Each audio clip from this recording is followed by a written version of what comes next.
De retour pour la correction, oui, concernant la vente de Madame Latour. Donc Madame Latour a signé un contrat de vente pour acheter sa voiture versée un acompte.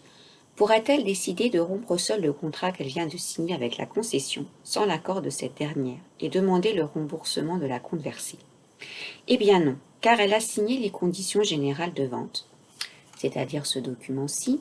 Or, selon l'article 1193 que nous avons lu juste avant, les contrats ne peuvent être modifiés ou révoqués que du consentement mutuel, c'est ça qui est important, des parties, ou pour les clauses que la loi autorise.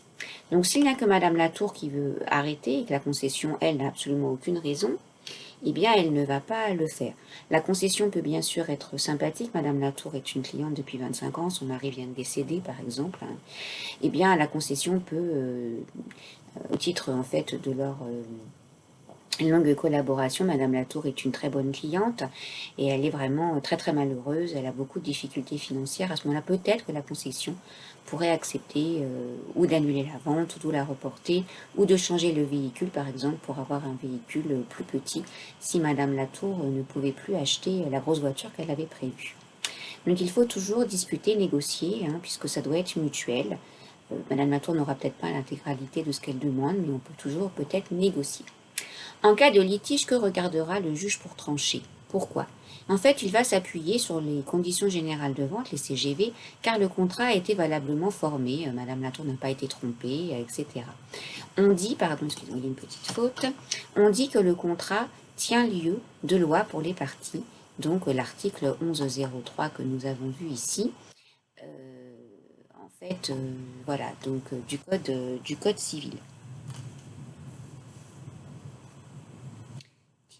Avec un T, ce sera mieux. Voilà. Donc, quelle est la principale obligation de l'acheteur? La principale obligation de l'acheteur, c'est de payer le prix, oh là là, excusez-moi, le prix du bien et d'en prendre livraison.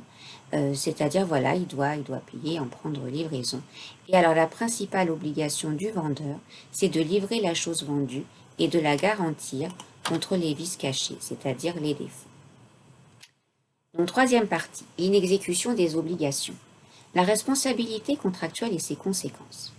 S'agissant de l'exécution du contrat, il est désormais possible à une partie envers laquelle un engagement n'a pas été exécuté notamment, et ce après mise en demeure, petit 1, d'en poursuivre l'exécution en nature, petit 2, d'en assurer ou faire assurer l'exécution elle-même aux frais du débiteur, petit 3, d'accepter une exécution imparfaite et de solliciter une réduction du prix convenu sans avoir recours au juge.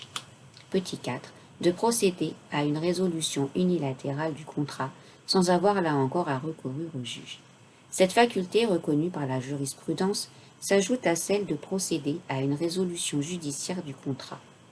Ainsi, désormais, en l'absence d'une clause contractuelle en ce sens, une partie pourra mettre fin au contrat de manière unilatérale en cas de défaillance de son co-contractant, l'autre partie.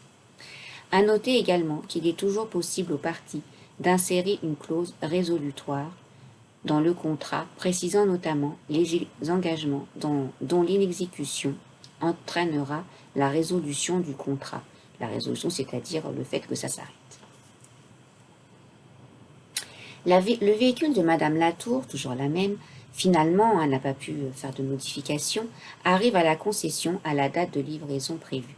Elle se rend compte lors de la livraison que la couleur de la voiture est différente de celle qu'elle a commandée. Que doit faire Madame Latour dans un premier temps? Donc là, après, vous avez un petit exercice à faire.